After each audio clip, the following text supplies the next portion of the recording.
Have you ever thought about what a single day can tell you about a country, especially one with over 1 billion people? Well, turns out it can tell you a whole lot.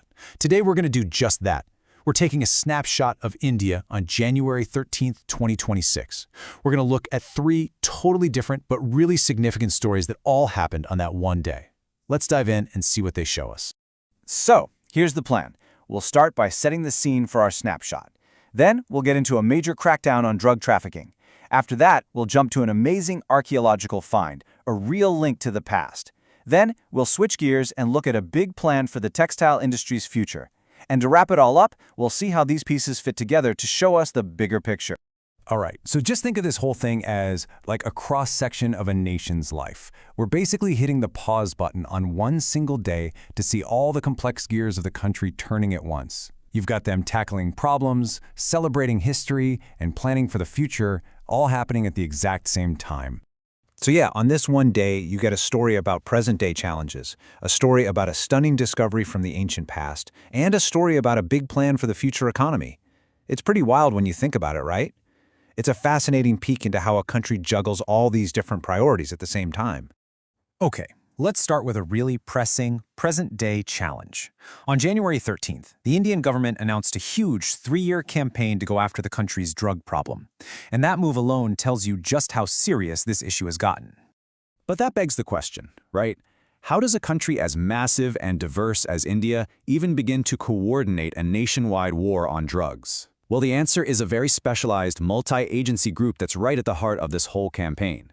It's called the Narco Coordination Center, or NCED for short. Now, don't think of it as just another government department. It's more like a central command hub. Its whole purpose is to bring everyone together, law enforcement, health agencies, state governments, so they can form a single unified front against drug trafficking and abuse. So, you might be thinking this is a brand new thing, but NCCORD has actually been around for a bit.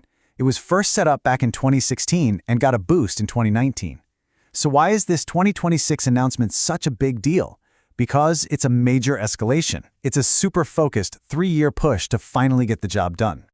And how are they going to do it? Well, it boils down to a 3-part strategy. First, get the central and state governments to actually coordinate and work together smoothly. No more silos. Second, share intelligence on drug networks in real time. The goal is to make sure no one slips through the cracks.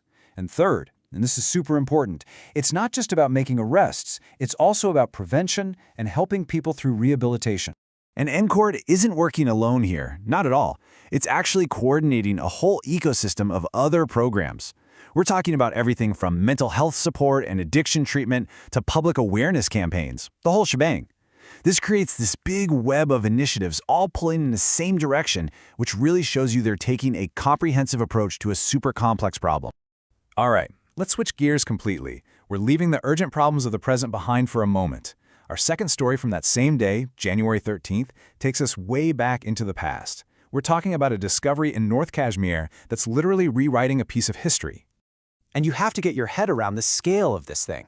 Archaeologists at a site called Zahanpura, they found a massive complex spread over almost 10 acres. We're not talking about a few old walls here. This is a huge footprint left by an ancient civilization.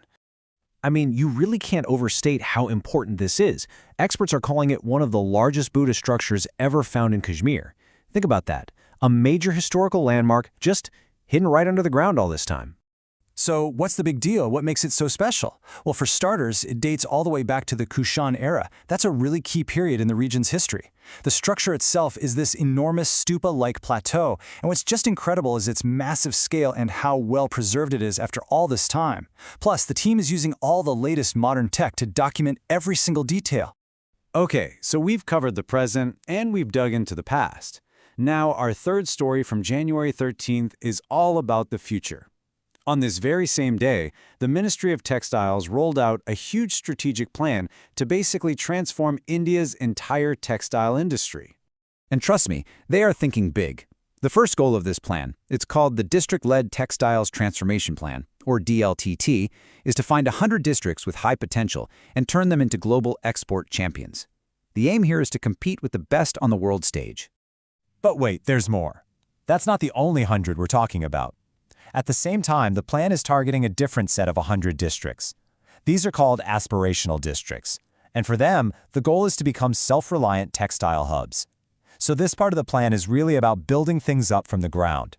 So let's break down this two-pronged attack. On one hand, you've got the champion districts. These guys are already doing well. They have a strong track record and they're ready to be scaled up for the global market. Then, on the other hand, you have the aspirational districts. They have potential that just hasn't been tapped yet. So for them, the focus is on building a solid foundation and helping them become self-reliant. It's a really smart, balanced way to think about growth. Okay, a war on drugs, an ancient Buddhist stupa, a futuristic textile plan.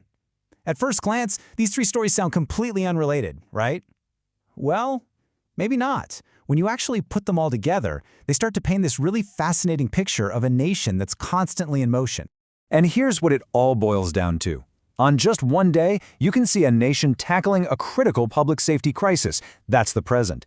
At the exact same time, it's uncovering and protecting its incredible cultural heritage. That's the past. And at the very same moment, it's laying the groundwork for future economic growth.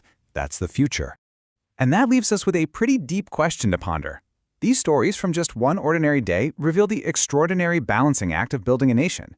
It's not a step-by-step process, but this constant, dynamic effort happening all at once. It really makes you wonder, how does a nation balance protecting its present, preserving its past, and building its future, all at the same time?